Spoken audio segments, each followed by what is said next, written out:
Aquí, el programa desde la sede del pueblo, chaval, ni más ni menos,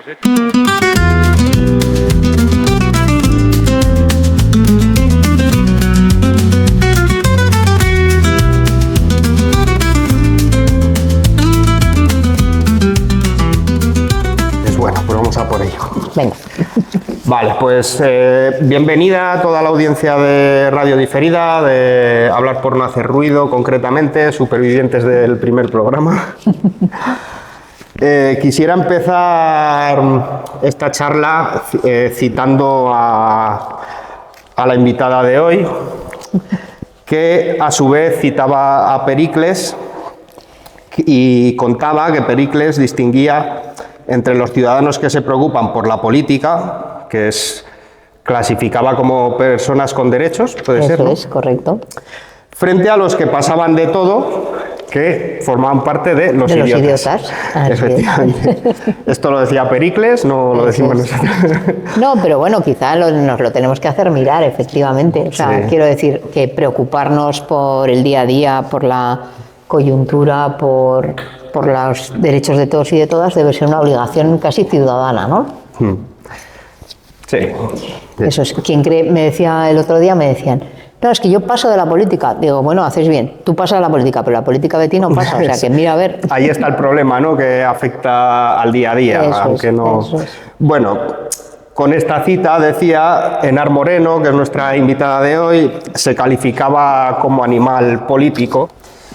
Claro, ahora vivimos tiempos de deshumanización de la clase política, ¿no? En los que se habla de la clase política como algo que parece a veces que no pertenece a la sociedad, ¿no? También es cierto que vivimos también tiempos que la comunicación política es de argumentarios escritos como muy... De esto hay debate en el periodismo, sobre el conformismo con las notas de prensa, por ejemplo, ¿no? Porque eso antes era menos común, ¿no? Entiendo. Sí, bueno, yo siempre digo que el problema de fondo es que, a ver, yo creo que hay que ser consciente del papel que jugamos y es evidente que el periodismo tiene un papel fundamental a la hora de poner a la gente en sus contradicciones, ¿no? Y también, bueno, me citabas a Pericles, pero hay un libro de Josefina Carabias sobre Azaña, que al final hacía una ficción, como que Azaña sobrevolaba un parlamento y decía, si en mis tiempos hubiera podido conocer de las preguntas con anterioridad, si hubiera podido llevarlo preparado, igual no hubiera caído, ¿no?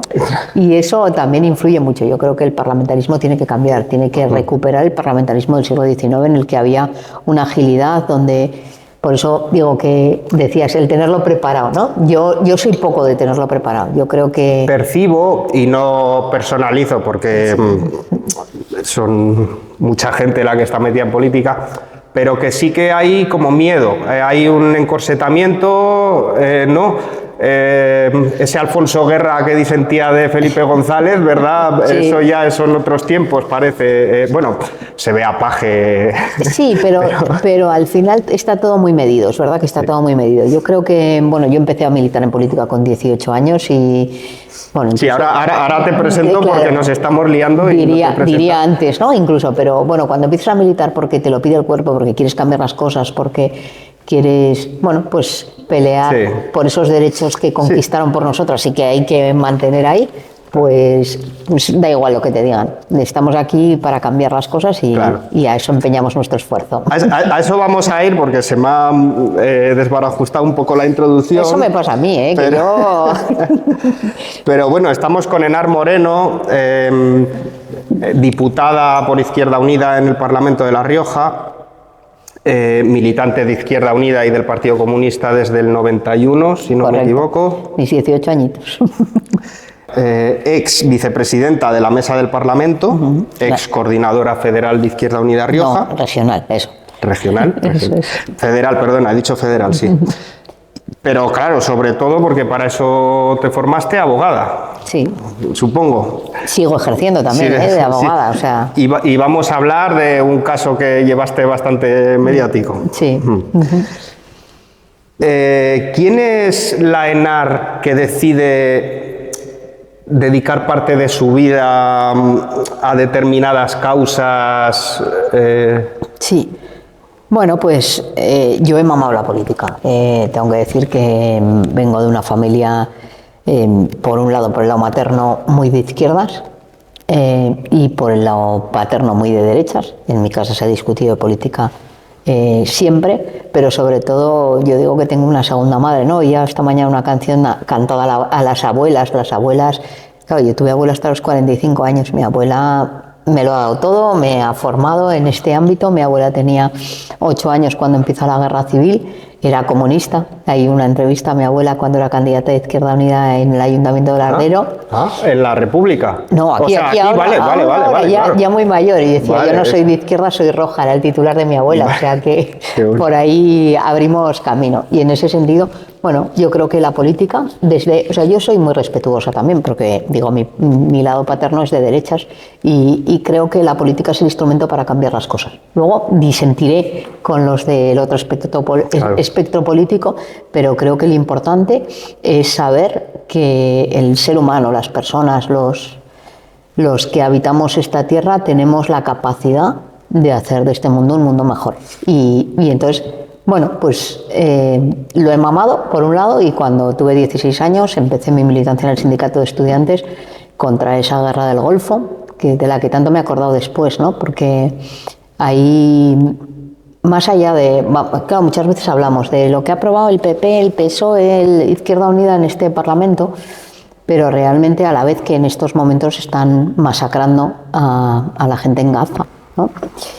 Y creo que el derecho a la vida, y especialmente a una vida digna, es lo que me impulsa a militar y a intentar cambiar las cosas para construir un mundo mejor. Por una convicción. Ya que lo has nombrado, te voy a hacer una pregunta casi satírica, que sacada de algo que no es mío, pero ¿es un eufemismo decir Estado de Israel? Bueno, no es un eufemismo, es una realidad. Lamentablemente los estados son una construcción jurídica. Yo también soy abogada, lo decías al principio, y en ese sentido, bueno, el problema es que el Estado también forma parte de la superestructura y al final está al servicio de consolidar los intereses de la clase dominante. Por lo tanto, en concreto en Israel, lo que yo diría que es un eufemismo es hablar de un pueblo, el pueblo judío, que ha sufrido una represión atroz y que ahora está, una parte de él, porque también hay muchos judíos que están, apoyando al pueblo palestino, pero un pueblo que sufrió el holocausto nazi, ahora sea capaz de actuar igual, poner los pelos de punta a veces. Sí. A veces parece que nos retrata demasiado, ¿verdad? Como especie, como... Así es. Me contabas, me dices, me cuentas que empezaste a los 16 añitos a militar, ¿no? ¿Sigues creyendo en lo mismo? Yo siempre creo en lo mismo, y además creo que la política en el día a día te aporta tantas cosas. O sea, mi vida se construye como la de todo el mundo, lo que pasa es que yo creo que soy consciente de ello.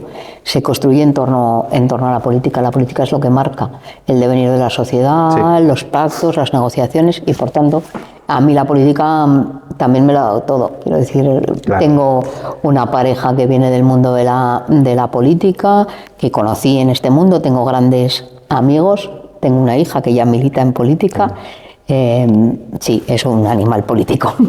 y en ese sentido, bueno, pues creo que tiene muchos lados negativos, pero cuando tú vives la política, no la política profesional, sino eso, porque política es ir al supermercado y pelearte con la cajera porque te ha subido la docena de huevos un X% con respecto al día anterior.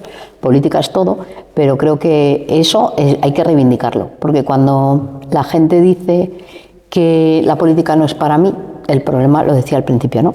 La política sí va a marcar tu vida. Claro. Y en ese sentido hay que reivindicar la política, y ahí me muevo, ¿no? Tomé posesión hace ya 5 años y pico, con una cita de Machado. Y decía Machado: haced política, porque si no hacéis política, otros la harán por vosotros y normalmente contra vosotros. Sí. Por lo tanto, no es casual. Cuando te dicen aléjate de la política, no es casual. Hay Claro. gente que tiene interés en que tú no te metas en política. Absolutamente, sí. Te preguntaba si sigues creyendo en lo mismo, porque, bueno, creo, no recuerdo, pero creo que esto se va a tocar más, ¿no? El cómo los códigos de la izquierda, yo tengo ciertas... O sea, a mí me pasa cierta cosa que lo mismo cuando leo a Marx que cuando leo a Rousseau, que es otro tema, ¿no? Sí. Pero es como que, bueno, que es muy evidente que era otra época, incluso otro sistema, otra sociedad, yo creo que, bueno, menos otra especie, creo que todo, ¿no? Sistema igual era el mismo. Sí, bueno, ha evolucionado. Tenía pensado preguntarte cómo ha evolucionado el comunismo, dado que, bueno, vemos cómo ha evolucionado el capitalismo y lo sufrimos, ¿no? Sí, sí. También el fascismo, cómo se ha adaptado también Sí. y tal, ¿no? ¿Cómo sería? Pero lo que quería preguntarte, quería decir cuando te he preguntado si sigues creyendo en lo mismo es, por ejemplo, ¿crees que hay conciencia de clases hoy en día? Pues mira, al final, ¿qué es la conciencia de clase? Te devuelvo la pregunta. Tú me dices, bueno, sí. todos somos clase media. Y sí, todos somos clase media. Pero al final de esto, ahí sí que hay muchos abuelos, ¿no?, que nos dicen cosas. Dice, tú puedes aguantar un mes sin cobrar el salario, eres clase obrera. No sé si eres consciente.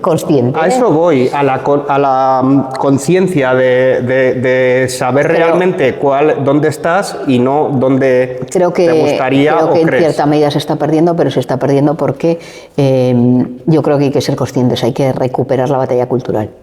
Y en ese sentido, quien está dirigiendo la batalla cultural es la burguesía. Con lo cual, ellos están muy interesados en que tú te consideres emprendedor, que vas a resolver, claro, a pesar de que todas las instituciones internacionales, como la OCDE, dicen que lo principal que hay para evitar el principio de igualdad de oportunidades es la herencia, bueno, ahora ya la herencia es gratis también, aunque le des millones y millones de euros. En ese sentido, pues ellos están interesados en que, lo decía al principio, aunque nos alejemos de la política, que no tengamos conciencia, ya no de clase, pero, o sea, ¿por qué es importante la conciencia de clase? Porque en la medida en que tú tienes conciencia de clase, tienes consciencia de tu propio poder. Porque los trabajadores y trabajadoras nos han traído hasta aquí muchos derechos. En la medida en que perdemos esa percepción de que juntos podemos cambiar las cosas, pues estamos beneficiando a otros.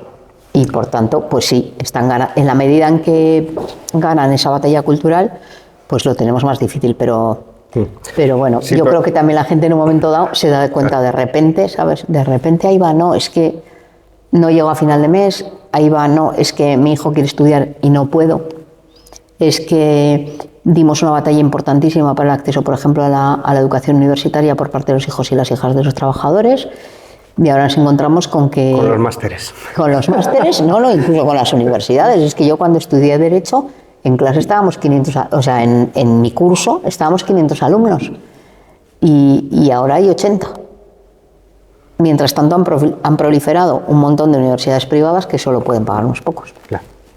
Hablabas de que la batalla cultural la domina la burguesía, ¿no? Y a la vez, como reflejaba Bourdieu esa característica burguesa de aversión hacia los modos de vida diferentes, ¿no? Eso también puede... que quien tiene aversión a los estilos de vida diferentes controle Sí, pero eso de los modos de vida diferentes, a veces, quiero decir, a veces es solo una imagen que ponemos en el foco, ¿no? Tú tienes un estilo de vida diferente, pero mientras no perviertas el sistema económico, te dejo subsistir, ¿no? Al final el fondo está en mantener esa desigualdad, ¿no? Que se consolide, que lamentablemente vamos paso a paso. Te dejan que te lo vayas creyendo, ¿no? Eso es, sí. Pero voy muy moderna vestida, yo no es mi caso, pero bueno. Sí, no, bueno, lo que sé, sí. Bueno, llevas 5 o 6 años de diputada, ¿puede ser? 5 y medio, sí. ¿Tú pretendías llegar a diputada? O sea, esa Enar que soñaba con soñar, por decirlo así, ¿pensaba llegar a diputada? Bueno, yo sí, siempre he sido muy soñadora. Yo por pensar hasta pienso en llegar a ser presidenta del gobierno. No, es broma. ¿Por qué no? No, Bueno, para algo no va a ocurrir, ¿no? Claro. Pero, o sea, no va a ocurrir en mi caso. Yo hay gente con muchas capacidades en mi organización y fuera de ella, pero yo soñaba con cambiar el mundo y en eso, pues tampoco era una ilusa. Por lo tanto, creo que lo que hay que hacer es poner granitos y lo que decía al principio, en la medida en que yo, no se me olvidará nunca, decías, empezaste a militar con 16 años y con 18 estuve en los piquetes de mi primera huelga general y ahí de verdad es que tienes una conciencia de poder colectivo que eso es lo que cambió también mi percepción. En ese sentido, sí soñaba con ser diputada o sobre todo con que tuviéramos en esta comunidad, que yo fui coordinadora de Izquierda Unida muchos años, la fuerza necesaria, como tuvimos sobre todo en la anterior legislatura, para cambiar las cosas. Y creo que hemos hecho muchas cosas para mejorarlo. Esperemos que ahora no lo perviertan todo, ¿no? Y después de 5 años de diputada, ¿ha cambiado tu visión de la política ahora que estás dentro? Porque desde fuera parece a veces como un ambiente muy tóxico, ¿no? No sé si quizás a nivel regional o concretamente en La Rioja no está tan contaminado todo, no lo sé, pero... Bueno, todo puede estar, depende muchas veces del relato, más que de... O sea, hablabas de comunicación política, depende más del relato que de la percepción. Yo es que considero que siempre he estado en política. Yo creo que la política no es estar en una institución, sino, lo decía al principio, el ABC de la política pues empezó con la lucha por la reivindicación de los derechos, cuando había sufragio censitario, ¿no? Los trabajadores y trabajadoras no podían estar en las instituciones y, sin embargo, lucharon por cambiar las cosas. Por lo tanto, política se hace desde todos sitios. Pertenezco a una organización en la que entendemos que las instituciones, el papel que deben jugar los diputados y diputadas de Izquierda Unida no es otra cosa que llevar la voz de la calle, la voz de los trabajadores y trabajadoras también a esta institución. Y ese es el papel que me ha tocado jugar. Creo que soy una privilegiada porque de verdad que percibir realmente cómo tu trabajo sirve para cambiar cosas, pues es una cosa muy positiva. Pero tengo igual alguna anécdota, ¿no? Me dijeron una vez, no, pero ¿y por qué no vienes a no sé dónde? No voy a decir el sitio, no. Y decía, no puedo, siempre decía, no puedo. Y me dijeron, ¿pero no puedes o no quieres? Y dije, ni puedo ni quiero. Digo, ¿por qué? Porque no quiero ir a donde los militantes de Izquierda Unida no entiendan que yo vaya. Y eso, la pertenencia también a esa organización, el respeto a la tradición y la historia de las organizaciones en las que yo milito, también te ponen los pies en el suelo. Vamos a hablar de militancia, sí. Claro, también lo que me estabas diciendo me sugiere también algo que pues también pasa en periodismo por su vinculación, por cómo puede perturbar, ¿no?, su vinculación al poder, es el ir a sitios en los que te pueda condicionar luego tu hacer, ¿no? Tu proceder, claro. Sí. Y sobre todo, a veces a ti no te condiciona, porque tú eres plenamente consciente de dónde estás. Pero cómo lo vaya a ver tu compañero o tu compañera, pues a ti te marca. ¿Qué necesidad tengo yo de ir a ver al rey? ¿Sabes? No tengo ninguna necesidad de ir a ver al rey. Y iría allí y no me volvería monárquica, evidentemente. Pero habría compañeros que no lo entenderían con lógica, por lo tanto, ¿qué pinto yo allí? Claro, una institución, ¿no?, que aboga y que a la que se vota para conseguir, ¿no?, como medio, ¿no?, democrático para conseguir una república. Bueno. Eso no quiere decir que si tenemos que ir en un momento puntual a una cosa que defendemos, ¿no? O sea, por ejemplo, ahora pues en el aniversario de la muerte de Franco y por tanto la conmemoración de la construcción de una democracia después de los 40 años de franquismo en este país, si va el rey que vaya, yo voy a ir también, porque no le voy a dejar ese espacio. Pero no voy a ir a hacer agachar la cerviz, ¿no? Creo que entiendo perfectamente, que entendemos, vaya. Claro, una persona con convicciones fuertes, ¿no? Que de una región en donde su organización, o la organización a la que pertenece, mejor dicho, nunca ha tenido representación, lo consigue en 2019 y se encuentra con que forma parte de una negociación de gobierno, nada más y nada menos, ¿no? Eso, claro, a nivel humano, ¿cómo se gestiona, aparte de, imagino, con calma? Sí, con calma. Con calma y responsabilidad. Pero ¿cómo se gestiona eso? Con calma, pero bueno, al final sí que hay un peso importante de la responsabilidad. Yo creo que eso hay que gestionarlo siempre mirando a tu gente. Yo creo que cuando miras a tu gente, todo se resuelve. Y en ese sentido, pues hay que tener firmeza, determinación, valentía, lealtad.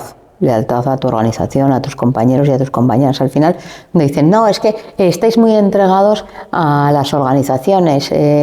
Yo estoy muy entregada a una organización que es heredera de los que han traído la democracia, de 40 años de lucha contra el franquismo. Me considero heredera y me considero una enorme responsabilidad. A mí me dijo un militante de esta organización, que casi me dan ganas de llorar cuando lo recuerdo, ¿no? Sí, veo que estás emocionado. Sí. Donato y Gloria, que son mayores, que emigraron fuera de nuestra comunidad autónoma, que volvieron, y cuando vieron una de mis intervenciones en la primera, me dijeron, contigo hemos recuperado, ahora hemos salido de la clandestinidad. Esa fue la frase que no se me ha olvidado nunca. Sí, sí. Y la verdad es que es una responsabilidad enorme, pero yo siempre creo que tú vuélvete hacia atrás, mira a tu tradición, a tu trayectoria, y digo a tu trayectoria colectiva y compartida, ¿no? Entonces, ¿qué vas a hacer? Cuando vienes de una organización en la que ha militado Dolores, Julio Anguita, pues no te queda otra. Pepe Díaz, que está a la altura, ¿no? Sí, no, por supuesto. Por lo tanto, como una enorme responsabilidad, como un privilegio, y haciendo lo mejor que puedo, y sobre todo volviendo todo el rato atrás, porque las dudas te asaltan muchas veces y hay que preguntarle a tu gente por dónde hay que ir. El camino lo marca la clase, lo marcan los trabajadores, las trabajadoras, lo marca pues la gente que no puede llegar a final de mes, la gente que necesita que su madre tenga una residencia y que no puede trabajar porque tiene que encargarse de ella, las trabajadoras de la ayuda a domicilio, que soportan sobre sus espaldas la carga de los cuidados de toda la sociedad. A esa gente hay que mirar a los ojos y decirle, donde tú vayas, yo voy. Claro, entiendo que tienes conciencia de que eres como un canal, como, digamos, bueno, canal, eso es. Como una vía, ¿no? Sí. Bueno, decía antes, ¿no? que ahora parece que se habla de la política como algo, pues eso, negativo. Absolutamente negativo, contaminado, ruido, en fin. Pero claro, yo tengo cierta reflexión porque ¿hasta qué punto la política es un terreno donde las personas, por decirlo así, se rebajan más que en otros terrenos? Porque se habla mucho de los políticos, pero también se oye de periodistas que sean puñaladas dentro de la redacción para ascender. Yo he sido obrero, me lo sigo considerando, y dentro de las fábricas también hay puñaladas. Claro, quizás es más que hay más exposición, ¿no? Y que parece que todo se radia, más que el hecho de que sea, no sé, ¿cómo ves esto? Pues hombre, por un lado hay exposición, lo decía al principio, y luego hay intereses económicos en alejar a la gente de la política. Y el decir, el todos son iguales y el no me representas es un riesgo precisamente para los trabajadores y las trabajadoras. La burguesía, los que saben que necesitan seguir manteniendo su tasa de beneficios, saben muy bien a quién votar. Pero cuando tú le dices a los trabajadores todos son iguales, le estás diciendo, da igual, tú no participes, ya me encargo yo de resolverlo. Es un riesgo. Por lo tanto, yo no creo que sea casual. ¿Creo que hay enfrentamientos? Sí. Creo que La Rioja también, es verdad que es una comunidad muy pequeña, donde hay cercanía, y donde yo creo que aquí en La Rioja, en cualquiera de las dos legislaturas, ahora hay mayoría absoluta del Partido Popular, en la anterior había un gobierno progresista y de izquierdas, creo que hay ciertos límites. Todavía aquí no, respetamos el ámbito personal, el humano, y creo que aquí es más fácil militar en política. Pero que todo eso de decir que lo sucia que está la política, pues no es casual. Todo el rato yo vuelvo a lo mismo, pero es que creo que es muy importante. Sí, bueno, hablo de lo que se proyecta. Sí. Es verdad que se proyecta, pero también es verdad que yo creo que es una maniobra orquestada, ¿no? Sí, que hay cierto interés en que la gente diga, oye, mira, pues... Sí. Y ya estamos hablando de una política, ¿sabes? Evolucionaba, pero yo recuerdo hace años en Italia, recordamos cuando la época de los tecnócratas, entonces Europa intervenía y nombraba un técnico, era más de lo mismo, y ahora hemos evolucionado también, bueno, pues hacia una evolución, hacia una extrema derecha, lo decías al principio también en tu presentación, ¿no? Quizá más evolucionada, con un discurso más evolucionado, que significa más de lo mismo, y al final que siguen en mantener el status quo y por tanto esa desigualdad. Sí, pues la evolución de lo que históricamente se ha conocido como fascismo, ¿no? Que está muy desgastado, pero es que es historia, o sea, no... Evidentemente. Esa evolución parece que ha sido pues adaptarse a un liberalismo brutal, ¿no? Bueno, yo lo del liberalismo empiezo a cuestionarlo, porque sí, decía, ayer escuchaba una intervención de África, era una representante de UGT en una tertulia. No me puedo acordar del apellido, ya me falla la memoria, pero decía, no, llegan los empresarios y que hay que reducir la jornada laboral, papá Estado, dame ayuda. Hay que no sé qué, papá Estado, dame ayuda. Y al final, o sea, este liberalismo que el Estado te rescata todo el rato, no sé yo. Bueno, parece que no queremos la intervención del Estado nada más que para ayudar a un... Es que eso no es liberalismo. Por lo tanto, yo liberalismo, vale. El rescate a la banca, aquí seguimos pagándolo, ¿eh? Sí. Sí, bueno, aquí está claro, sí. Bueno, pero eso viene de... Hablas del 13, 14, ¿no? Aquellos años, sí. Bueno, hablo del 8, 9 y en adelante, ¿no? Todo fue... Bueno, sí, pero luego rescatamos, luego teníamos una empresa pública y luego decidieron, también el Partido Socialista, ¿no? Reprivatizarlo. ¿Cuál? ¿Qué empresa? Bankia. Ah, vale. Claro, como consecuencia del rescate adquirimos acciones, tuvimos Bankia, fue una empresa pública, oportunidad perdida nuevamente, porque claro, en la pandemia se vio bien además, o sea, en la pandemia necesitábamos instrumentos para intervenir, ¿no? Yo creo que se reaccionó bien, hubo un plan de no dejar a nadie atrás, los ERTES, los créditos ICO, pero no teníamos un instrumento de banca pública que permita algo tan básico como que haya un cajero automático en Camprovín. O en Ojacastro. Da igual. Pero sí, entiendo. Yo ya barro para casa. Ojacastro es precioso, ¿eh? Es precioso, lo sé. Lo disfruto. En fin, mire... Vamos a irnos a... Sí, mira, Gerardo Iglesias, ¿vale? Aquí voy a dar datos que, si me equivoco, me corriges, por favor. Igual me pillas. Pues no, es que, claro, cuando con datos históricos hay transiciones en los que se solapan, ¿no? Entonces, Gerardo Iglesias... En una entrevista en mayo del 85, Gerardo Iglesias, fundador de Izquierda Unida, si no me equivoco. Sí, correcto. ¿No? Bueno, sí, el primer coordinador, sí. Vale, que no exactamente sucesor de Carrillo. Bueno, en el partido sí lo fue. En el partido del PC fue, vale.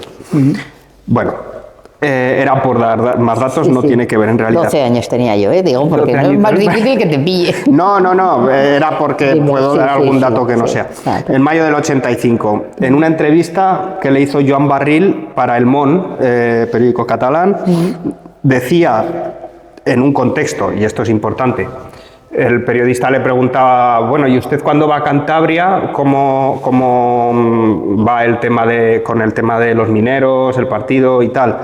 ¿No? Asturias. Perdón, Asturias. Sí, total, Asturias. Sí, además él es de Mieres. Sí, por eso. Bueno, y él decía que estaba en una organización en la que había vivido mucho tiempo como una secta, ¿vale? En el contexto en el que él decía, no, yo cuando voy a Asturias no hablo del partido, es como que quiero desconectar y tal, ¿no? Y esto, que por supuesto es una opinión personal suya, y me hace reflexionar sobre hasta qué punto la militancia, y más en un partido como el PC, que es un partido de convicciones, o sea, que milita ahí no es... no está trepar. ¿Hasta qué punto es un modo de vida la militancia? Bueno, yo creo que es que en el PC y en Izquierda Unida, pues sí, la militancia forma parte de tu modo de vida. Al final, le dice, le puedes llamar secta, da igual, al final cuando tú dedicas tu vida a determinadas cuestiones, bueno, pues en cierta medida encuentras ahí, lo decía al principio, ¿no? Mi compañero está en este entorno, mi hija ya está militando, mi madre viene de estas filas, bueno, pues ya está. Pero no es algo diferente de lo que ocurre pues, en el ámbito sindical o en el ámbito... O sea, yo ahora veo a gente que va todos los lunes a pelear por unas pensiones dignas y al final, pues como seres humanos socializamos en lugares donde nos movemos. Por lo tanto, bueno, pues sí, en cierta medida hay un poco de endogamia, ¿no? De endogamia en el sentido de que a la gente con la que tienes más trato, pues acabas haciendo relación. Pero bueno, yo no lo veo como una secta y dices, bueno, esto nos pasa mucho, dices, no, yo casi quiero desconectar, pero en cuanto ves el telediario eres la primera que estaba recuperando el tema. No, a ver, es lo que quería decir, por eso me parece importante el contexto, porque es una expresión muy fuerte, pero yo creo que lo que quería decir es, no, bueno, creo que igual, claro, yo entiendo que venían de una clandestinidad, que eso... también implica mucho más compromiso, mucho más riesgo, mucho más todo, ¿no? Y entonces es lo que venía a decir, bueno, creo que ya igual es hora de calmarnos un poco, ¿no? Bueno, y de coger espacios, pero al final eso es muy de reivindicar un poco la vida propia, supongo, ¿no? Sí, pero la vida propia... Nuestra vida se solapa, es un poco... Sí, y yo creo que él es plenamente consciente, ¿no? Pero sí que... Es que lo decía al principio, tú vas a tomar un café y escuchas a los de al lado, en este país donde los bares son el primer lugar de socialización, ¿no? Sí. Y vas a tomar un café y el precio del café o lo que sale en la tele en el momento, pues es todo política. Es todo política. Es todo política. Entonces, bueno, es verdad que la política... Claro, dices, bueno, yo en el colegio tuve muy buenos momentos. Y también muy malos. Claro. O sea, quiero decir, cada vez que tú estás en un lugar en el que interrelacionas con gente, pues tienes grandes amigos y personas que te hacen daño y, bueno, esto es lo que tiene que ver con inherente al ser humano, diría yo, más que a la política. ¿Cuántas veces, si es que has tenido que hacerlo, has tenido que defender públicamente algo que no compartes? Nunca. Nunca, ¿eh? Nunca. Porque se puede dar en política. No. O sea, quiero decir, en política muchas cosas tienen matices. Yo nunca he defendido y nunca lo haré, me precio de eso, nada en lo que puedo callarme en un momento dado, claro. Porque soy muy respetuoso también con las decisiones colectivas. Pero si sigo también compaginando mi trabajo como abogada es porque me da la libertad de decir, yo por aquí no. Y dices, no, estás al 90%, o sea, al 100% de acuerdo con tu organización. Pues no, pero al 95% sí. Y luego hay cuestiones que dices, bueno, una ayuda puntual lo haría de esta manera o lo haría de otra. O sea, es que al final lo que no puedes es ir contra tus principios. Pero si hace falta un 33 o un 25 de no sé qué, pues es un tema de matiz que no tiene que ver con la ideología. Pero yo sí que creo que hay que tener la independencia suficiente y yo la he tenido siempre. Y también te digo, hay veces que yo he defendido una cosa y me han convencido lo contrario. Eso sí que es incluso más importante, ¿eh? Bueno, eso es, pero bueno, eso es un síntoma de que estás viva también, ¿no? Sí, pero hay gente como que a veces somos como muy tal. No, yo pienso esto y de aquí no me muevo, ¿no? Y pues por ejemplo, hay temas muy complicados. No iba a decir muy controvertidos, pero no, aparte de controvertidos, ¿no? La abolición de la prostitución. Creo que no hay nadie que esté en contra de la abolición de la prostitución. Pero ahí cuando entramos a la regulación, ¿qué es lo mejor para abolir la prostitución? ¿Regularla mientras tanto? Todos queremos derogarla, ¿no? Yo siempre he defendido, bueno, pero mientras tanto, ¿tiene que haber regulación? ¿No tiene que haber regulación? En definitiva, es una cuestión de matizar y analizar qué es mejor para conseguir el objetivo de la abolición de la prostitución, ¿no? Lo primero, acabar con el capitalismo. Pero bueno, no lo sé, porque yo creo que viene antes del capitalismo, pero sí, bueno, entiendo por dónde vas, un poco, que todo va de la mano del sistema y que es un tema de recursos económicos siempre. Nadie se prostituye por Sí, bueno, por placer, porque sí, eso bueno, es no, una frase sería entrar en un terreno, como bien has dicho, muy sino por unas determinadas sí, sí. circunstancias económicas. Si viviéramos en una sociedad de derechos, con todo el mundo que pueda acceder a las cuestiones básicas, ninguna mujer se prostituiría, es evidente. Pero vaya, eso no hace que yo me eluda determinados debates. Te ponía ese ejemplo porque es un tema en el que creo que en el objetivo estamos todos de acuerdo, pero en los matices, claro. Y ahí mi posición va evolucionando. Es que iba a decir, ha evolucionado, no, pero va evolucionando. Claro, sí. Bueno, relaciona un poco con eso de si alguna vez hay que defender lo que no tal. Off the record te hablaba un poco de esto. ¿Qué pasa con la comunicación política? O sea, aparte de que cada vez parece más enlatada, como digo, de argumentarios y tal, ¿la comunicación nos toma por eso que Hall llamaba el sujeto activo en la recepción de la comunicación? ¿O se hace un argumentario en el que tampoco hay mucho? Es que yo percibo que a veces parece que hablan para ellos, ¿no? Sí, así es. Ahí entro yo. Yo ahí tengo muchas discusiones en el ámbito interno de mi organización, también diciendo que, o sea, yo conozco, o sea, sé lo que queremos decir, pero muchas veces no sabemos cómo decirlo. Muchas veces no nos entiende la gente. Y en eso es algo que hay que reconocer que la extrema derecha, en ese caso también con mentiras, con falsedades y con engaños, como no se cortaron pelos, más fácil. Quiero decir, si tú estás dispuesto a mentir, a engañar y a manipular, entonces es mucho más fácil. Nosotros no estamos dispuestos a hacer eso, pero aún así tenemos mucho que mejorar en el tema de la comunicación política. Entonces yo necesito hablar en un idioma que tú me entiendas. Y necesito, vamos, que el que pasa por la calle, que el vecino del quinto, que me entienda hasta el votante de Vox. Otra cosa es que lo comparta o no, pero que por lo menos entienda lo que quiero decir y entienda lo que estoy diciendo. Y además, con la responsabilidad, que quizá eso también es un problema, que existe en este momento, de que lo que diga sea verdad, no sea una manipulación, una fake news. Eso que hablas de la extrema derecha y su comunicación, bueno, yo creo que tiene la ventaja de que la extrema derecha tira mucho de víscera y emoción. Claro. Y claro, cuando tú recurres a las vísceras y a las emociones de la gente, claro, pues... Y de las soluciones sencillas, aunque sean falsas. Porque no, que no hay médicos. Quitemos recuperamos las competencias para el Estado. ¿Y cómo vas a conseguir que haya médicos?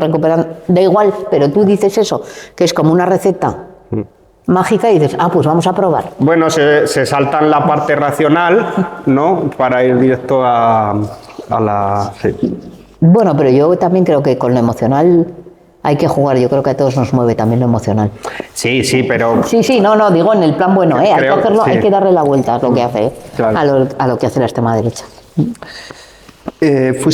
Vamos a cambiar un poco de tercio, porque fuiste partícipe de la presentación del libro Bulos, de Rubén Sánchez.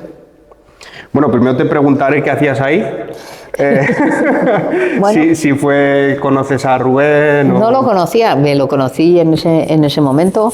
Me pidieron, había un formato en el que pretendían que hubiera distintos aspectos, ¿no? En el tema de bulos, cómo afectan los bulos a la política, pues a la política institucional, que es para lo que me llamaron a mí, a la prensa, que había otra compañera que no pudo venir en el último minuto, o bueno, pues distintos perfiles. Me pidieron que intervinieran y la verdad que fue un placer, ¿no?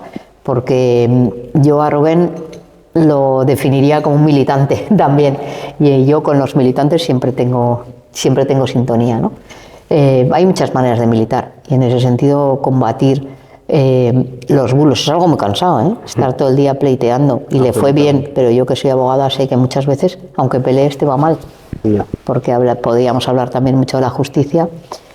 Pues vamos a hablar. Pues me pareció fue un gusto conocerle, y seguro que recuperamos sintonía. Diré como anécdota que a mí luego en Madrid lo ha presentado El Óscar Puente.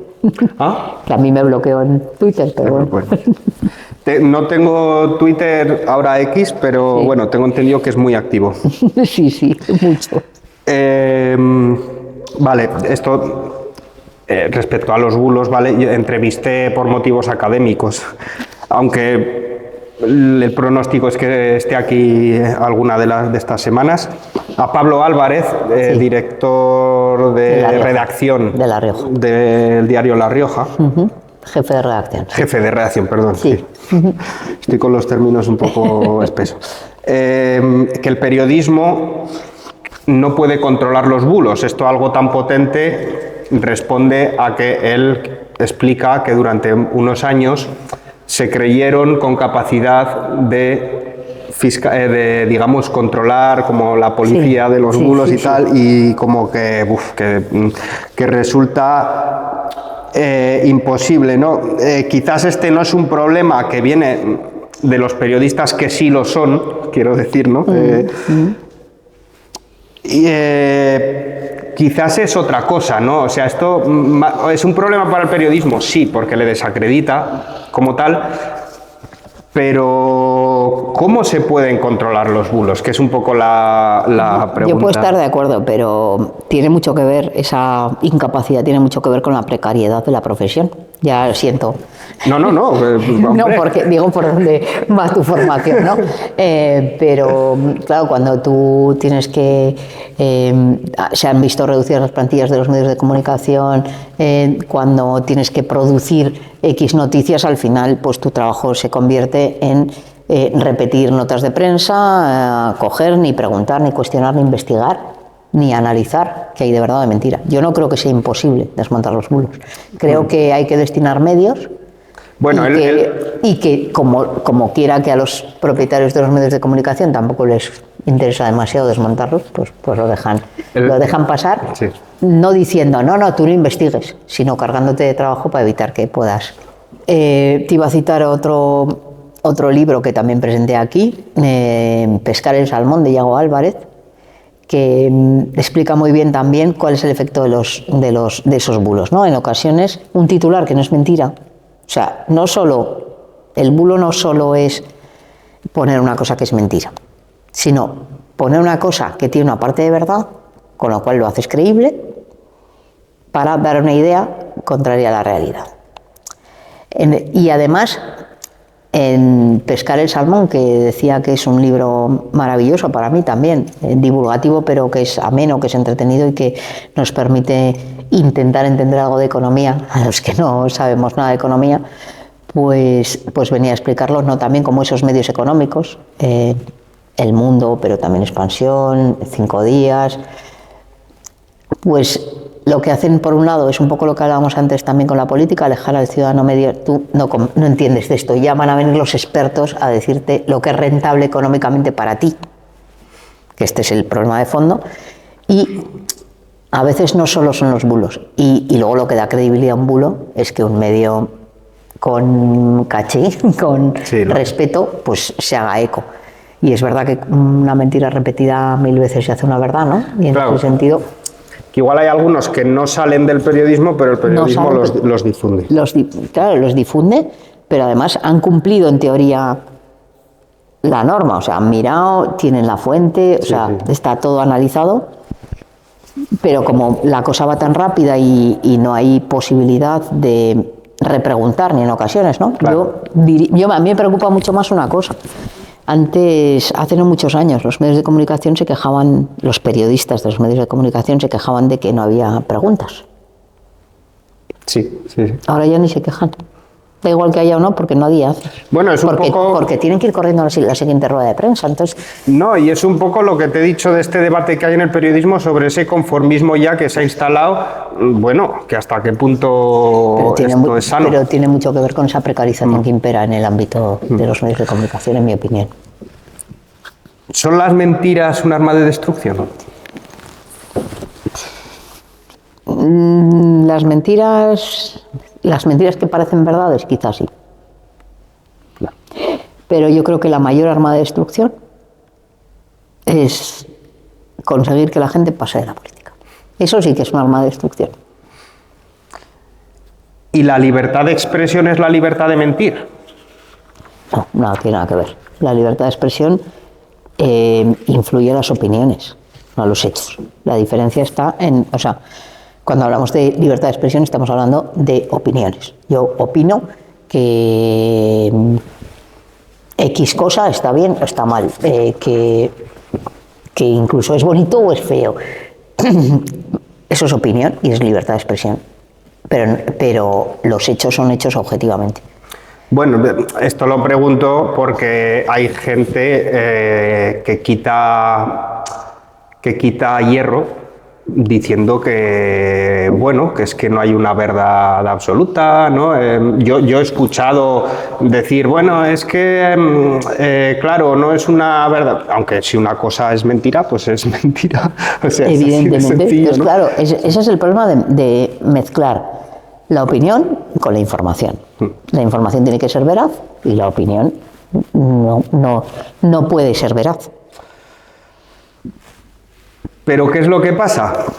Claro, la Constitución, el artículo 20, título 1, ampara el derecho a comunicar y recibir información veraz. Veraz. Veraz. Pero, según un artículo de RTV, el Código Penal no contempla como delito la difusión de bulos.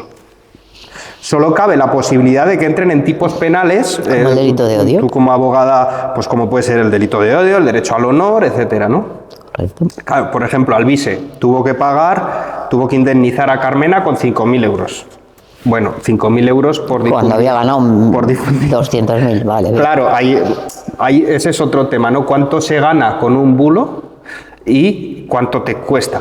Pero claro, que es muy curioso, ¿no? Que la Constitución ampara el derecho a recibir información veraz. La palabra veraz creo que es muy relevante aquí. Totalmente. Que llena el resto de contenido, ¿no? Pero sin embargo el Código Penal no lo... Vale, entonces claro... Hombre, curiosamente el Código Penal no penaliza dar información no veraz, pero te penaliza opinar sobre la monarquía. Bueno, pues sí. O sobre la Iglesia, Pero, ¿no? Resulta cuando menos chocante. La pregunta después de este análisis, microanálisis, es ¿debería el gobierno hacer algo contra los medios que difunden noticias falsas? Incido en que no está penado como tal. ¿Hay alguna manera de ordenar esto, por decirlo? Hay sí, yo creo que hay maneras, pero también te digo, el derecho penal, y ahora hablo como abogada, el derecho penal es el instrumento último, ¿no?, para los asuntos más graves. Es evidente que si dice la Constitución que tenemos el derecho, porque lo importante de esto es el derecho a recibir información veraz, a difundir, ¿vale? Tienen el derecho a difundirla, pero sobre todo yo como ciudadana tengo derecho a recibir información veraz. Con lo cual, en la medida en que no la recibo, se está viendo vulnerado mi derecho fundamental a recibir esa información.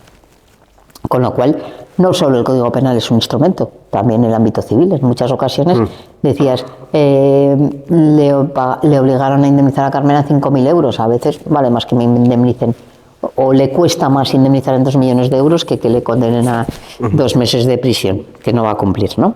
No solo está el derecho penal para intervenir, y creo que por la vía civil hay mucho que hacer. Es verdad que son temas complicados. Pero por la vía civil hay mecanismos, más allá de que tenga que incidir en algún tipo penal como el delito de odio. O sea, que si una cosa es mentira, aunque no sea un delito de odio ni atente al derecho al honor, si algo es mentira, hay mecanismos para decir...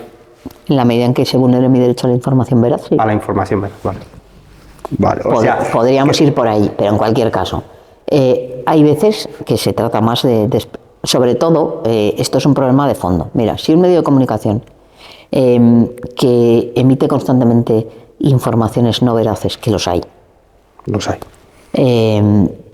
Si su información no llega a ningún lado, ahora el problema entra cuando hay comunidades autónomas que le financian con un pastón y son capaces de replicar esa información mucho más allá, ¿no? Claro, la financiación. Y si yo te digo a ti, salgo ahí a la calle y le digo a uno una mentira, pues chico, no. Hombre, bien.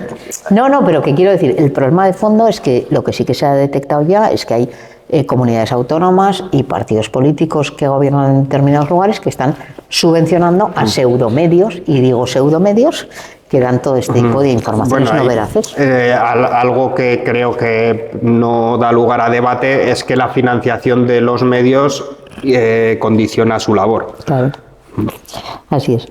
Bueno, pues seguimos hablando de legislación, pero algo parecido, quizás, ¿no? Porque nos vamos a ir 14 de noviembre, año 2012, huelga general. Sí. La marcha de CNT pasa de largo de la, digamos, esta oficial. Bueno, yo no haría marcha, o sea, había una manifestación colectiva, la huelga general, bueno, sí, y luego pero... el cortejo, no la marcha. El cortejo, perdón, el cortejo. De CNT se queda bueno, un poco ahí. Que es lo de menos, es que eso es irrelevante, quiero decir, la situación, ¿no? CNT a manifestarse a la parte de atrás, digamos, en el Palacete. Sí. Comienzan a cargar. Esa noche se llevan a Pablo. Sí, detienen a Pablo. Al día siguiente detienen a Jorge Merino. Lo llevo yo. A eso iba. Lo llevo físicamente, quiero decir, lo acompaño yo. Lo acompaño. Pues eso, Jorge es detenido por hechos que ocurrieron, además cuando él ya no estaba, ¿no? Mediante un atestado policial un tanto dudoso, extraño, se les llegan a... Esto lo digo yo, ¿eh? Sí, vale. Se les llegan a pedir... No, yo puedo decir más, ¿eh? Por eso, no te preocupes. Yo estoy siendo prudente.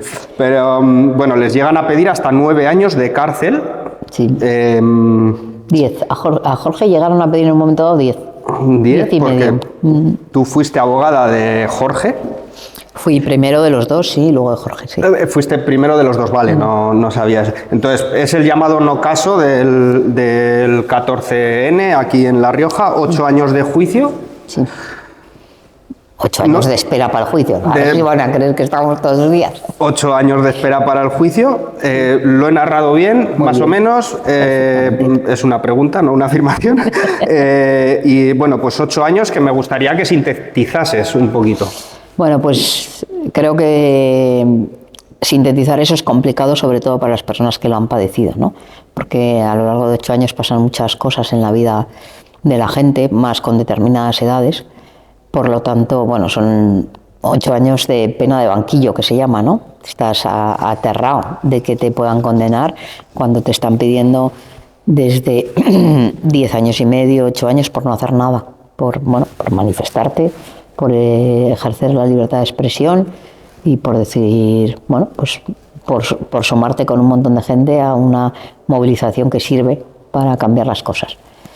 Con lo cual la pena de banquillo es una de las penas más dolorosas que hay, y más cuando hay todos esos años de petición, ¿no? Pues te piden 2 años. En esos tiempos, además, creo que no podemos olvidar que la condena de Alfon tuvo un efecto devastador, porque al final Alfon tiene que entrar en prisión también por un montaje que le hicieron. No sé si Valtònyc fue antes o después.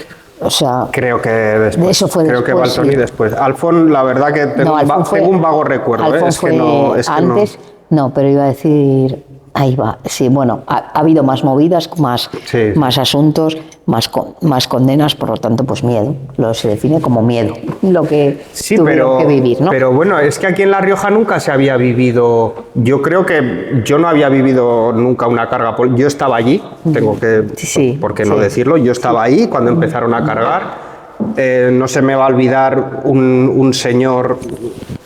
Claro, yo en aquel entonces tenía 20 y pocos años, y pues igual él tenía 40 y tantos, pero bueno, para mí era un señor que se iba gritando: no vuelvo a una manifestación, es que lo sabía, es que no sé qué. Claro, yo tenía la sensación de que en La Rioja se estaba viviendo algo nuevo.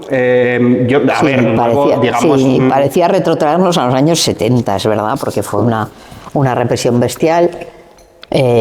Claro, hubo una persona a la que le dieron un porrazo en el ojo, perdió el ojo, o sea, quiero decir, fue una carga totalmente desproporcionada, fuera de lugar, no procedía. Yo también estaba en aquella manifestación, más allá del procedimiento posterior. Y bueno, pues fue un momento doloroso, más aquí en La Rioja. Yo sinceramente no soy capaz ni de comprender lo que pasó allí. Y luego, en mi opinión, para justificar esa carga totalmente desproporcionada, tuvieron que hacer esas peticiones de pena, que eran una cosa... Yo es que para cualquier persona que quisiera analizar fríamente y supiera la situación que había en aquel entonces, yo creo que hay una cosa que lo dice todo, y que es que la cantidad de gente que había y la cantidad de policía que había, si hubiéramos querido habríamos entrado al palacete. Quiero decir, o sea, es que no había ninguna intención, quiero decir. Entonces es muy curioso cómo luego también la prensa, porque yo leía cosas que decía, coño, pero esto no es lo que yo... Pero volvemos a lo de atrás. Al final la prensa se limitó a relatar las ruedas de prensa de la delegación del gobierno. Claro. No era una opinión, no era una investigación tampoco del periodista, era pues eso, el relato que hacía la delegación. Aún recuerdo las fotos aquellas, ¿no? Mecheros y piedras y tal, digo, pero aquí se han dedicado a coger, no sé, porque tú estabas y efectivamente yo estaba, y lo que fue desproporcionado fue la carga, no la actuación de la manifestación. Bueno, me gustaría... Pero en este caso, y esto hay que decirlo, pues aquí por una vez la justicia funcionó. Hay que decirlo que... y conseguimos la absolución, y yo creo que... No hubo que llegar a Europa, ¿no? No, se consiguió aquí en el ámbito... Vale. En el ámbito de La Rioja. Vale. Tuvimos que recurrir a la audiencia, pero sí. Bueno, pues me gustaría acabar con una reflexión... Y es que, bueno, en la izquierda se habla mucho de revolución y tal, pero ¿crees que vivimos en una sociedad preparada para una revolución? Creo que las revoluciones no se preparan, las revoluciones estallan. Lo que es importante es lo que hacemos después. Hay un momento en el que a la gente, digo, esto vale leyendo la historia, ¿creemos que la Revolución Francesa se preparó? No, pero si la sociedad está preparada para una revolución... que digo que habrá que analizarlo después. Ahora mismo... Creo que las revoluciones hay algo que prende la mecha en un momento dado. No siempre es cuanto peor mejor, eso tampoco es verdad, sino que hay un momento en que la gente, esa conciencia de clase que hablábamos al principio, dice, puedo cambiar las cosas y, por tanto, tomamos el poder. Llámalo revolución, llámalo tomamos el poder, llámalo, bueno, pues nos hacemos dueños de nuestro propio destino, ¿no? Y a partir de ahí, pues lo que es importante, véase mayo del 68, véase tantas y tantas revoluciones, lo importante es que los dirigentes que asuman el papel en ese momento estén a la altura y cojan el poder para cambiar las cosas. Bueno, la otra pregunta última era si crees que la revolución está preparada para esta sociedad. Yo creo que sí. Bueno, yo creo que es inevitable. Yo creo que, porque bueno, no hemos hablado nada de medio ambiente, pero estamos en la primera vez en la historia en que tenemos una especie que está dispuesta a garantizar su extinción, ¿no? Sí, absolutamente. Entonces, claro, al final esta sociedad necesita de una revolución o veremos nuestra propia extinción. Bueno, pues muchísimas gracias. Nos vamos a despedir. Espero que hayas estado a gusto. Súper a gusto. Seguro que ahora te voy a decir, una vez al año hay que hacer esto. Genial, sí, venga, pues nos quieras. Emplazamos. Además, seguro que acabas esta entrevista deseando animar a la gente a que nos siga. Efectivamente. Yo creo que es fundamental que este tipo de medios de comunicación que no difunden información no veraz, que todo lo contrario, que combaten los bulos, y en el que yo creo que si conocéis a Sergio, todos podemos ser protagonistas de esta televisión, y por tanto, bueno, pues también es una manera de militar. También, ahí estamos. Vale, pues Enar Moreno, diputada, quien les habla, Sergio Marín Ochoa. Buenos días, buenas tardes, buenas noches.